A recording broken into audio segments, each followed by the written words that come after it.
Imagination creates reality. ಇದರಲ್ಲಿ ನಾವು law of cause and effect ಇದ್ರ ಬಗ್ಗೆ ನೋಡೋಣ.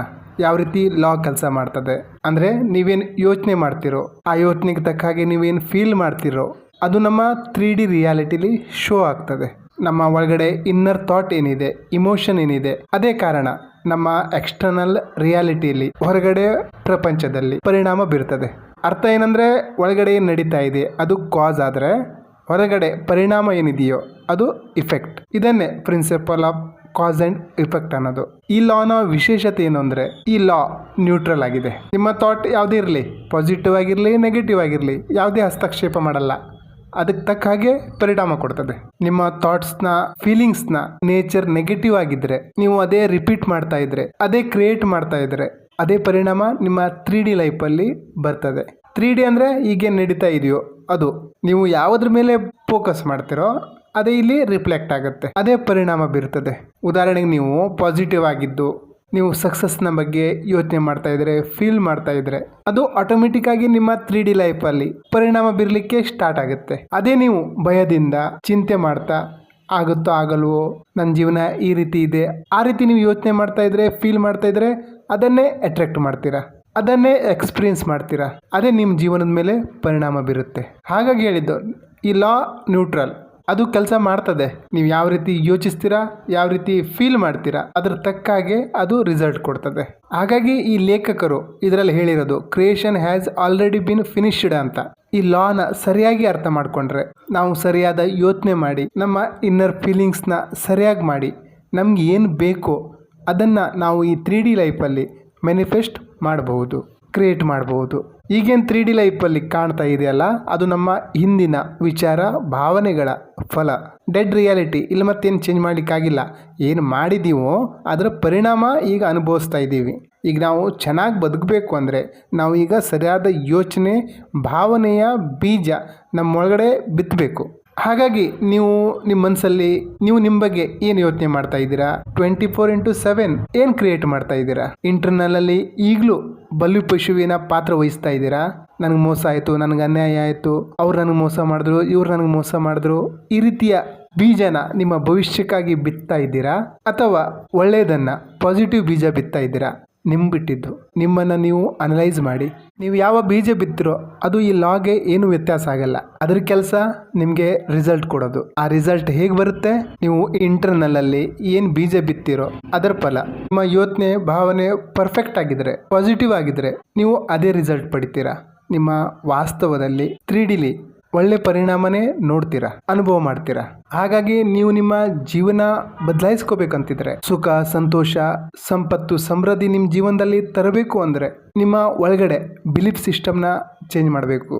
ಬೇರೆಯವರನ್ನ ಬೈಕೋತಾ, ಅವರನ್ನು ದೂರ್ತಾ, ಅಕ್ಕಪಕ್ಕದ ಮನೆಯವರು, ಸಂಬಂಧಿಕರು, ಸರ್ಕಾರ ಇವರೆಲ್ಲರನ್ನ ದೂಷಿಸ್ತಾ ನೀವು ನಿಮ್ಮ 3Dನ ಬದಲಾಯಿಸ್ಲಿಕ್ಕಾಗಲ್ಲ. ನಮ್ಮ ಬಿಲೀಫ್ ಸಿಸ್ಟಮ್ನ ಚೇಂಜ್ ಮಾಡಿಕೊಂಡು ನಮ್ಮ ಒಳಗಡೆ ಬದಲಾಯಿಸಿ ನಮ್ಮ 3D ಜೀವನದಲ್ಲಿ ಬದಲಾವಣೆ ತರಬಹುದು.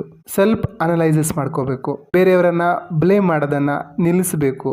ನಿಮ್ಮ 3D ರಿಯಾಲಿಟಿ ಏನಿದೆ ಅದನ್ನು ದೂಷಿಸೋದನ್ನು ನಿಲ್ಲಿಸಬೇಕು.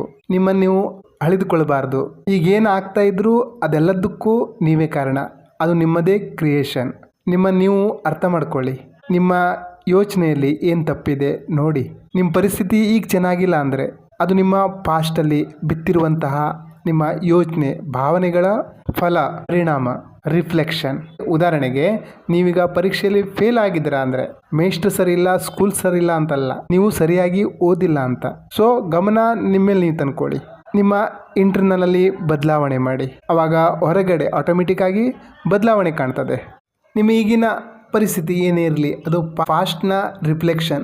ಒಂದು ವೇಳೆ ನಿಮ್ಮ ಜೀವನದಲ್ಲಿ ನೆಗೆಟಿವೇ ಬೇಡ ಅಂದರೆ ನೀವು ನಿಮ್ಮ ಬಿಲೀಫ್ ಸಿಸ್ಟಮ್ ಮೇಲೆ ಕೆಲಸ ಮಾಡಿ. ನಾನು ಒಳ್ಳೆಯದೇ ಯೋಚನೆ ಮಾಡಿದ್ದೆ, ಒಳ್ಳೆಯದೇ ಫೀಲ್ ಮಾಡಿದ್ದೆ, ಕೆಟ್ಟದಾಗ್ಬಿಡ್ತು, ಆ ರೀತಿ ಆಗಲ್ಲ. ಗೊತ್ತೋ ಗೊತ್ತಿಲ್ಲದೇನೋ ನಾವು ಅದ್ರ ಬೀಜನೇ ಬಿತ್ತಿದ್ದೀವಿ, ಪರಿಣಾಮ ಬಂದಿದೆ. ಹಾಗಾಗಿ ಹೇಳಿದ್ದು 3D ಡೆಡ್ ರಿಯಾಲಿಟಿ. ಹಿಂದೆ ಯೋಚನೆ ಏನು ಕಾರ್ಯ ಮಾಡಿದ್ವು ಅದರ ಪರಿಣಾಮ ಬಂದಿರೋದು. ನೀವೀಗ ಥಿಯೇಟ್ರಲ್ಲಿ ಕೂತ್ಕೊಂಡು ಸಿನಿಮಾ ನೋಡ್ತಾ ಇದ್ದೀರಂದರೆ ಅದು ಈಗ ಪ್ರೆಸೆಂಟ್ ಮೂಮೆಂಟಲ್ಲಿ ಆಗ್ತಾ ಇರೋದಲ್ಲ.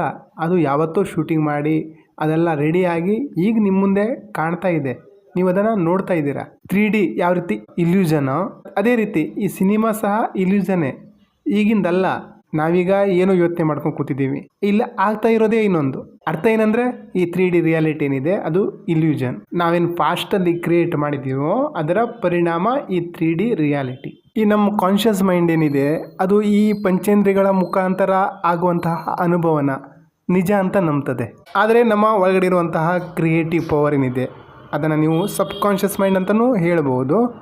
ಇಲ್ಲಿ ಸಬ್ ಕಾನ್ಷಿಯಸ್ ಮೈಂಡ್ ಯಾವುದನ್ನು ನಂಬ್ತದೆ? ಎಕ್ಸ್ಪೀರಿಯನ್ಸ್ ಕಾನ್ಷಿಯಸ್ ಮೈಂಡ್ ಏನು ತಗೊಂಬರುತ್ತೋ ಅದನ್ನು. ಅದು ಹೇಳುತ್ತೆ ಜೀವನದಲ್ಲಿ ಏನೂ ನಡೀತಾ ಇಲ್ಲ ಒಳ್ಳೆಯದು ಅಂತ. ಕಾನ್ಷಿಯಸ್ ಮೈಂಡೇ ಹೇಳೋದು ಸಬ್ ಕಾನ್ಷಿಯಸ್ ಮೈಂಡಿಗೆ, ನೋಡು ನನ್ನ ಹತ್ರ ಬರೀ 350 ರೂಪಾಯಿ ಇದೆ, ಎಲ್ಲಿ ಐ ಆಮ್ ರಿಚ್, ಬಾಡಿಗೆ ಕಟ್ಟಲಿಕ್ಕೆ ದುಡ್ಡಿಲ್ಲ, ಎಲ್ಲಿ ಐ ಆಮ್ ರಿಚ್, ಈ ರೀತಿ ರಿಪೋರ್ಟ್ ವರದಿ ತಲುಪಿಸ್ತದೆ.